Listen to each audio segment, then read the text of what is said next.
Quand tu commences à gagner de l'argent, il y a une question qui s'impose à toi, c'est qu'est-ce que je vais faire de cet argent? Tu te poses peut-être cette question inconsciemment, mais si tu as cliqué sur cette vidéo, c'est que tu te la poses consciemment. Comme tous les événements qui t'arrivent, tu as trois choix. Tu peux d'abord fuir, ou bien tu peux rien faire, ou bien tu peux faire avec et utiliser la situation à ton profit. Dans notre cas, avec l'argent, la fuite, qu'est-ce que ça veut dire? La fuite, ça veut dire dépenser son argent ou le donner. Je suis plutôt minimaliste, j'ai pas vraiment de conseils à te donner sur comment dépenser ton argent. Il y a suffisamment de publicité autour de toi pour te convaincre de la bonne façon de dépenser ton argent. Et pour ce qui est de donner, je pense que tu as aussi des causes qui te tiennent à cœur et si tu as envie de donner, tu sais déjà à qui tu as envie de donner ton argent. La deuxième option, c'est ne rien faire. Dans ce cas, qu'est-ce qui se passe? Rien, tu me diras. Mais en fait, c'est pas tout à fait ça. Pour que l'économie fonctionne bien, il a été déterminé par les théoriciens de l'économie qu'il fallait qu'il y ait une inflation de 2% par an. L'inflation, c'est l'augmentation générale des prix sur une période donnée. Donc 2% par an, ça veut dire que les prix en un an ont augmenté de 2%. Ce qui te coûtait 100 € l'année dernière, pour la même qualité, le même produit, tu vas le payer 102 € cette année. Donc le produit n'est pas meilleur, mais c'est juste qu'il te coûte plus cher à cause de l'inflation. Et donc ça veut dire que ton argent perd de la valeur avec le temps. Les 100 € que tu as aujourd'hui ont plus de valeur que les 100 € que tu pourrais avoir demain. Concrètement, ça veut dire qu'aujourd'hui, tu peux acheter moins de choses avec la même somme d'argent que tu avais hier.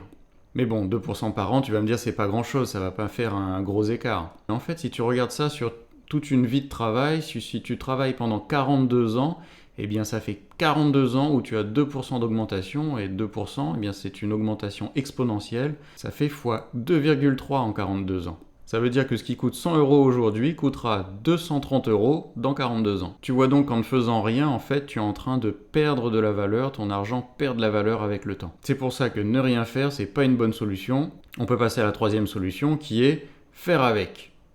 Et donc dans le cas de l'argent, faire avec, ça veut dire investir. Qu'est-ce que c'est investir? C'est mettre de l'argent dans quelque chose qui va te rapporter de l'argent. Par exemple, tu achètes une maison que tu mets en location. Donc tu fais un investissement, on va dire, par exemple, tu mets 100 000 € dans une maison ou un appartement que tu vas mettre en location.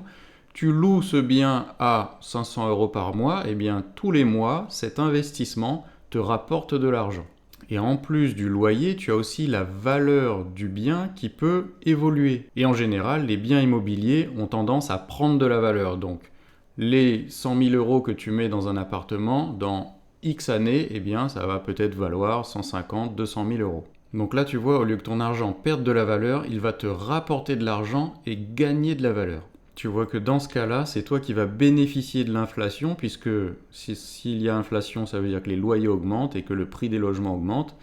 Et comme toi, tu es propriétaire de ce bien, eh bien, c'est pour toi que ces bénéfices vont aller. Dit comme ça a l'air évident, tout le monde devrait investir. Mais en fait, il y a aussi des cas où dans l'investissement, tu peux perdre de l'argent. Et c'est là que ça devient intéressant, parce qu'avec l'investissement, tu as un risque. Tu as certes un rendement, mais qui est associé à un risque. Il se peut que ta maison s'effondre et dans ce cas-là, tu n'as plus de loyer et tu n'as plus non plus la valeur de ta maison. Et donc ton investissement a complètement perdu sa valeur et tu peux perdre complètement l'argent que tu avais mis dans cet investissement-là. Heureusement, avec les maisons, ça n'arrive pas souvent, mais avec d'autres types d'actifs, eh bien, ça peut arriver avec une probabilité plus élevée.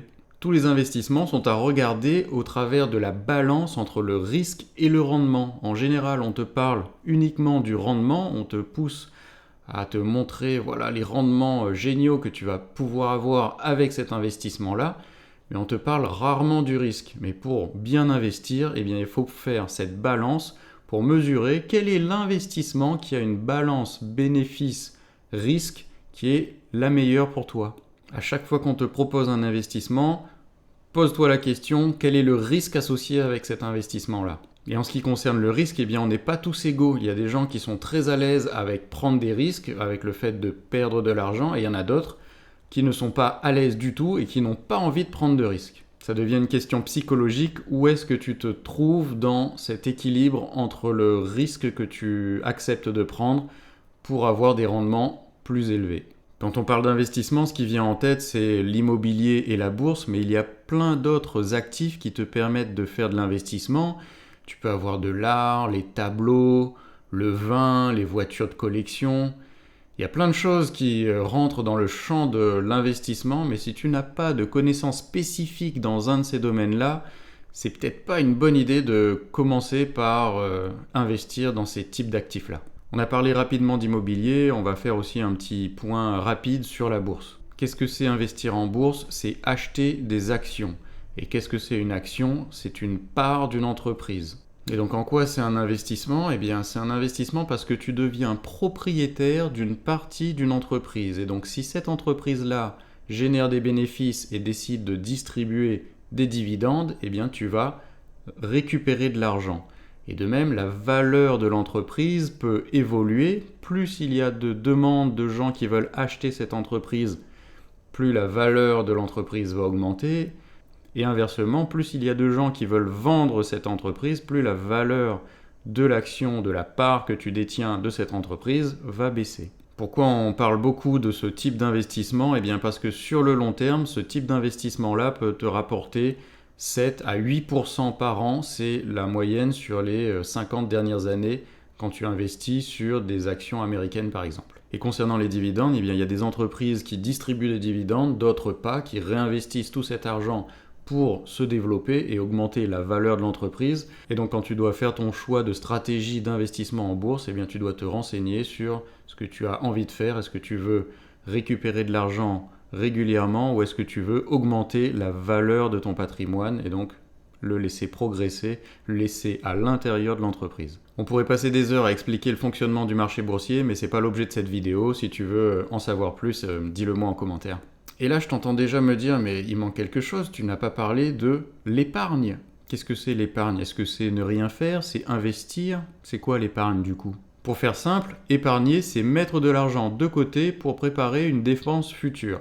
Par exemple, tu mets de l'argent de côté pendant plusieurs mois sur un compte épargne pour pouvoir te payer une nouvelle voiture ou pouvoir te payer le voyage de tes rêves. Donc au final, on est un peu dans ne rien faire, un petit peu dans l'investissement parce que tu vas peut-être placer ton argent sur quelque chose qui va te rapporter un petit taux d'intérêt. Mais les taux d'intérêt qui te sont proposés sur des comptes d'épargne, en général, sont inférieurs à l'inflation. Et donc, tu es plus dans la catégorie ne rien faire que dans la catégorie investissement. Et on pourrait aussi dire que tu es déjà dans la catégorie dépenser parce que tu es en train d'anticiper une dépense future. Si cette vidéo t'a plu, n'hésite pas à mettre un like et t'abonner. Ça va nous aider à développer cette chaîne et à te proposer plus de contenu intéressant. On se retrouve dans la prochaine vidéo.